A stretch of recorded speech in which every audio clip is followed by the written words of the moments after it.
Hey y'all, welcome back for part 3 of our series of readings of the Communist Manifesto, Socialist and Communist Literature.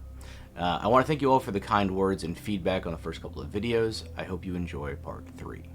This part is going to be a rundown of the types and subtypes of socialism. I'll do my best to leave brief definitions up on screen for each of the types and subtypes as we go, and I'll link out to the full text of the manifesto that will include more links and sources. Thank you again for watching, and now here is part 3 of the Communist Manifesto, Socialist and Communist Literature.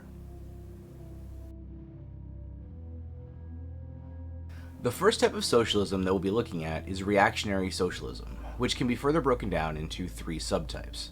The first of those types is feudal socialism. Owing to their historical position, it became the vocation of the aristocracies of France and England to write pamphlets against modern bourgeois society. In the French Revolution of July 1830 and the English Reform agitation, these aristocracies again succumbed to the hateful upstart. Thenceforth, a serious political struggle was altogether out of the question. A literary battle alone remained possible. But even in the domain of literature, the old cries of the Restoration period had become impossible. In order to arouse sympathy, the aristocracy was obliged to lose sight, apparently, of its own interests, and to formulate their indictment against the bourgeoisie in the interest of the exploited working class alone. Thus, the aristocracy took their revenge by singing lampoons on their new masters, and whispering in his ears sinister prophecies of coming catastrophe. In this way arose feudal socialism, half lamentation, half lampoon, half an echo of the past, half menace of the future, at times by its bitter, witty, and incisive criticism, striking the bourgeoisie to the very heart's core, but always ludicrous in its effect through total incapacity to comprehend the march of modern history. The aristocracy, in order to rally the people to them, waved the proletarian alms bag in front for a banner. But the people, so often as it joined them, saw on their hindquarters the old feudal coat of arms, and deserted with loud and irreverent laughter. One section of the French Legitimists said young England exhibited this spectacle. In pointing out that their mode of exploitation was different to that of the bourgeoisie, the feudalists forget that they exploited under circumstances and conditions that were quite different, and that are now antiquated. In showing that under their rule the modern proletariat never existed, they forget that the modern bourgeoisie is the necessary offspring of their own form of society. For the rest, so little do they conceal the reactionary character of their criticism that their chief accusation against the bourgeois amounts to this: that under the bourgeois regime a class is being developed which is destined to cut up root and branch the old order of society.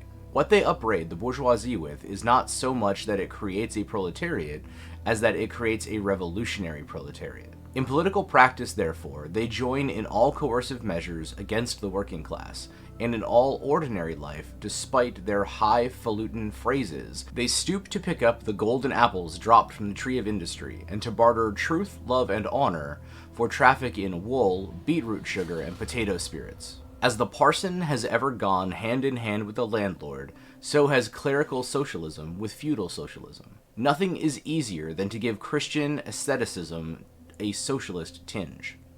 Has not Christianity declaimed against private property, against marriage, against the state? Has it not preached in the place of these charity and poverty, celibacy and mortification of the flesh, monastic life and mother church? Christian socialism is but the holy water with which the priest consecrates the heart-burnings of the aristocrat. The second subtype is Petty-Bourgeois Socialism.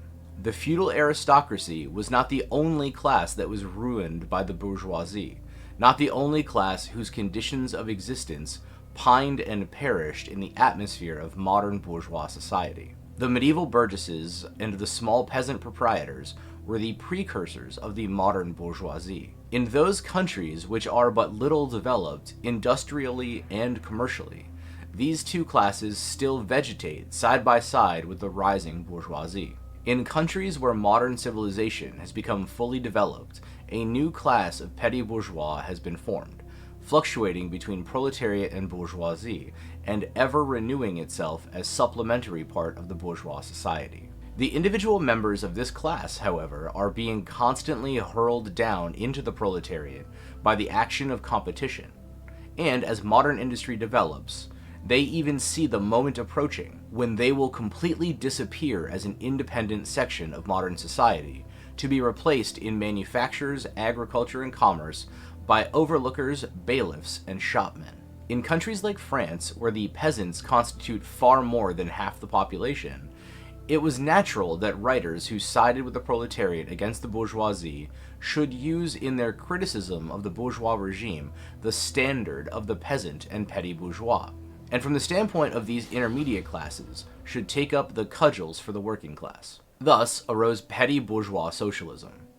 Sismondi was the head of this school, not only in France, but also in England. The school of socialism dissected with great acuteness the contradictions in the conditions of modern production. It laid bare the hypocritical apologies of economists. It proved, incontrovertibly, the disastrous effects of machinery and division of labor, the concentration of capital and land in a few hands, overproduction and crises. It pointed out the inevitable ruin of the petty bourgeois and peasant, the misery of the proletariat, the anarchy in production, the crying inequalities in the distribution of wealth, the industrial war of extermination between nations, the dissolution of moral bonds, of the old family relations, of old nationalities. In its positive aims, however, this form of socialism aspires either to restoring the old means of production and of exchange, and with them the old property relations, and the old society, or to cramping the modern means of production and of exchange within the framework of the old property relations that have been, and were bound to be, exploded by those means. In either case, it is both reactionary and utopian. Its last words are corporate guilds for manufacture, patriarchal relations in agriculture. Ultimately, when stubborn historical facts had dispersed all intoxicating effects of self-deception, this form of socialism ended in a miserable fit of the blues. The third subtype of reactionary socialism is German, or true socialism. The socialist and communist literature of France, a literature that originated under the pressure of a bourgeoisie in power, and that was the expressions of the struggle against this power, was introduced into Germany at a time when the bourgeoisie in that country had just begun its contest with feudal absolutism. German philosophers, would-be philosophers, and beaux esprits, men of letters, eagerly seized on this literature, only forgetting that when these writings immigrated from France into Germany, French social conditions had not immigrated along with them. In contact with German social conditions, this French literature lost its immediate practical significance and assumed a purely literary aspect. Thus, to the German philosophers of the 18th century, the demands of the First French Revolution were nothing more than the demands of practical reason in general, and the utterance of the will of the revolutionary French bourgeoisie signified, in their eyes, the laws of pure will, of will as it was bound to be, of true human will generally. The work of the German literati consisted solely in bringing the new French ideas into harmony with their ancient philosophical conscience, or rather, in annexing the French ideas without deserting their own philosophic point of view. This annexation took place in the same way in which a foreign language is appropriated, namely by translation. It is well known how the monks wrote silly lives of Catholic saints over the manuscripts on which the classical works of ancient heathendom had been written. The German literati reversed this process with the profane French literature. They wrote their philosophical nonsense beneath the French original. For instance, beneath the French criticism of the economic functions of money, they wrote alienation of humanity, and beneath the French criticism of the bourgeois state, they wrote dethronement of the category of the general, and so forth. The introduction of these philosophical phrases at the back of the French historical criticisms they dubbed philosophy of action, true socialism, German science of socialism, philosophical foundation of socialism, and so on. The French socialist and communist literature was thus completely emasculated, and since it ceased in the hands of the German to express the struggle of one class with the other, he felt conscious of having to overcome French one-sidedness and of representing not true requirements, but the requirements of truth. Not the interests of the proletariat, but the interests of human nature, of man in general, who belongs to no class, has no reality, who exists only in the misty realm of philosophical fantasy. This German socialism, which took its schoolboy tasks so seriously and so solemnly, and extolled its poor stock in trade in such a mountebank fashion, meanwhile gradually lost its pedantic innocence. The fight of the Germans, and especially of the Prussian bourgeoisie, against feudal aristocracy and absolute monarchy, in other words, the liberal movement, became more earnest. By this, the long-wished-for opportunity was offered to true socialism of confronting the political movement with the socialist demands, of hurling the traditional anathemas against liberalism, against representative government, against bourgeois competition, bourgeois freedom of the press, bourgeois legislation, bourgeois liberty and equality, and of preaching to the masses that they had nothing to gain and everything to lose by this bourgeois movement. German socialism forgot in the nick of time that the French criticism, whose silly echo it was, presupposed the existence of modern bourgeois society, with its corresponding economic conditions of existence, and the political constitution adapted thereto. The very things those attainment was the object of pending struggle in Germany. To the absolute governments, with their following of parsons, professors, country squires, and officials, it served as a welcome scarecrow against the threatening bourgeoisie. It was a sweet finish after the bitter pills of flogging and bullets with which these same governments just at that time dosed the German working class risings. While this true socialism thus served the government as a weapon for fighting the German bourgeoisie, it, at the same time, directly represented a reactionary interest, the interest of German Philistines. In Germany, the petty-bourgeois class, a relic of the 16th century, and since then constantly cropping up again under the various forms, is the real social basis of the existing state of things. To preserve this class is to preserve the existing state of things in Germany. The industrial and political supremacy of the bourgeoisie threatens it with certain destruction. On the one hand, from the concentration of capital, on the other, from the rise of a revolutionary proletariat. True socialism appeared to kill these two birds with one stone. It spread like an epidemic. The robe of speculative cobwebs, embroidered with flowers of rhetoric, steeped in the dew of sickly sentiment, this transcendental robe in which the German socialists wrapped their sorry, eternal truths, all skin and bone, served to wonderfully increase the sale of their goods amongst such a public. And on its part, German socialism recognized, more and more, its own calling as the bombastic representative of the petty bourgeois Philistine. It proclaimed the German nation to be the model nation, and the German petty Philistine to be the typical man. To every villainous meanness of this model man, it gave hidden, higher, socialistic interpretation, the exact contrary of its real character. It went to the extreme length of directly opposing the brutally destructive tendency of communism, and of proclaiming its supreme and impartial contempt of all class struggles. With very few exceptions, all these so-called socialist and communist publications that now, in 1847, circulate in Germany belong to the domain of this foul and enervating literature. The second main type of socialism is conservative, or bourgeois socialism. A part of the bourgeoisie is desirous of redressing social grievances in order to secure the continued existence of the bourgeois society. To this section belong economists, philanthropists, humanitarians, improvers of the condition of the working class, organizers of charity, members of societies for the prevention of cruelty to animals, temperance fanatics, hole and corner reformers, and every kind imaginable. This form of socialism has, moreover, been worked out into complete systems. We might cite Proudhon's Philosophie de la Misère as an example of this form. Socialistic bourgeois want all the advantages of modern social conditions without these struggles and dangers necessarily resulting therefrom. They desire the existing state of society minus its revolutionary and disintegrating elements. They wish for a bourgeoisie without a proletariat. The bourgeoisie naturally conceives the world in which it is supreme to be the best, and bourgeois socialism develops this comfortable conception into various more or less complete systems. In requiring the proletariat to carry out such a system, and thereby to march straightway into the social New Jerusalem, it but requires in reality that the proletariat should remain within the bounds of existing society.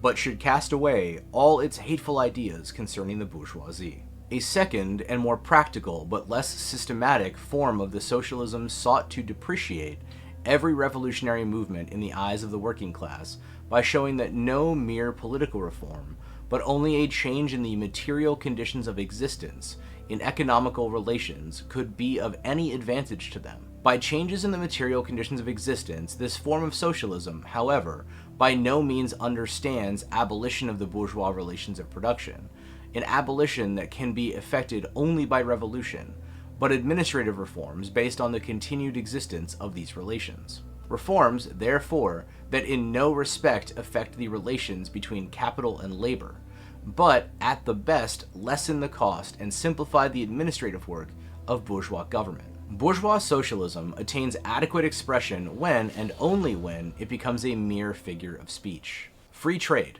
for the benefit of the working class. Protective duties, for the benefit of the working class. Prison reform, for the benefit of the working class. This is the last word and the only seriously meant word of bourgeois socialism. It is summed up in the phrase, "The bourgeois is a bourgeois, for the benefit of the working class." The third and final type of socialism is Critical-Utopian Socialism and Communism. We do not here refer to that literature which, in every great modern revolution, has always given voice to the demands of the proletariat, such as the writings of Babeuf and others. The first direct attempts of the proletariat to attain its own ends, made in times of universal excitement, when feudal society was being overthrown, necessarily failed, owing to the then undeveloped state of the proletariat, as well as to the absence of the economic conditions for its emancipation, conditions that had yet to be produced, and could be produced by the impending bourgeois epoch alone. The revolutionary literature that accompanied these first movements from the proletariat had necessarily a reactionary character. It inculcated universal aestheticism and social leveling in its crudest form. The socialist and communist systems, properly so called, those of Saint-Simon, Fourier, Owen, and others, spring into existence in the early undeveloped period, described above, of the struggle between the proletariat and the bourgeoisie. See Section 1, Bourgeois and Proletarian. The founders of these systems see, indeed, the class antagonisms, as well as the action of the decomposing elements in the prevailing form of society. But the proletariat, as yet in its infancy, offers to them the spectacle of a class without any historical initiative or any independent political movement. Since the development of class antagonism keeps even pace with the development of industry, the economic situation, as they find it, does not as yet offer to them the material conditions for the emancipation of the proletariat. They therefore search after a new social science, after new social laws that are to create these conditions. Historical action is to yield to their personal inventive action historically created conditions of emancipation to fantastic ones, and the gradual spontaneous class organization of the proletariat to an organization of society especially contrived by these inventors. Future history resolves itself in their eyes into the propaganda and the practical carrying out of their social plans. In the formation of their plans, they are conscious of caring chiefly for the interests of the working class, as being the most suffering class. Only from the point of view of being the most suffering class does the proletariat exist for them. The undeveloped state of the class struggle, as well as their own surroundings, causes socialists of this kind to consider themselves far superior to all class antagonisms. They want to improve the condition of every member of society, even that of the most favored. Hence, they habitually appeal to society at large without the distinction of class, nay, by preference to the ruling class. For how can people, when once they understand their system, fail to see in it the best possible plan of the best possible state of society? Hence, they reject all political and especially all revolutionary action. They wish to attain their ends by peaceful means, necessarily doomed to failure, and by the force of example to pave the way for the new social gospel. Such fantastic pictures of a future society, painted at a time when the proletariat is still in a very undeveloped state and has but a fantastic conception of its own position, correspond with the first instinctive yearnings of that class for a general reconstruction of society. But these socialist and communist publications contain also a critical element. They attack every principle of existing society. Hence, they are full of the most valuable materials for the enlightenment of the working class. The practical measures proposed in them, such as the abolition of the distinction between town and country, of the family, of the carrying on of industries for the account of private individuals, and of the wage system, the proclamation of social harmony, the conversion of the function of the state into mere superintendence of production. All these proposals point solely to the disappearance of class antagonisms, which were, at that time, only just cropping up, and which, in these publications, are recognized in their earliest indistinct and undefined forms only. These proposals, therefore, are of a purely utopian character. The significance of critical-utopian socialism and communism bears an inverse relation to historical development. In proportion as the modern class struggle develops and takes definite shape, this fantastic standing apart from the contest, these fantastic attacks on it, lose all practical value and all theoretical justification. Therefore, although the originators of these systems were, in many respects, revolutionary, their disciples have, in every case, formed mere reactionary sects. They hold fast by the original views of their masters, in opposition to the progressive historical development of the proletariat. They therefore endeavor, and that consistently, to deaden the class struggle and to reconcile the class antagonisms. They still dream of experimental realization of their social utopias, of founding isolated phalansteres, of establishing home colonies, or setting up little Icaria, duodecimo editions of the New Jerusalem, and to realize all these castles in the air, they are compelled to appeal to the feelings and purses of the bourgeois. By degrees, they sink into the category of reactionary conservative socialists, depicted above, differing from these only by more systematic pedantry and by their fanatical and superstitious belief in the miraculous effects of their social science. They therefore violently oppose all political action on the part of the working class. Such action, according to them, can only result from blind unbelief in the new gospel. The Owenites in England and the Fourierists in France, respectively, oppose the Chartists and the Reformists. Alright, well, thank you for listening to part 3. I hope this gives you a better understanding of the different types of socialist frameworks that existed contemporaneously with Marx. I'm going to do my best to have part 4 completed and ready to go later this week. As always, if anything stands out as particularly hard to digest, or if you have any questions, please leave a comment and I'll either get back to you in the comment section, or I'll address theory-based questions in an upcoming series of analysis videos that I'm working on. So until then, please like, subscribe, and we'll see you next time with part 4. Take care, y'all.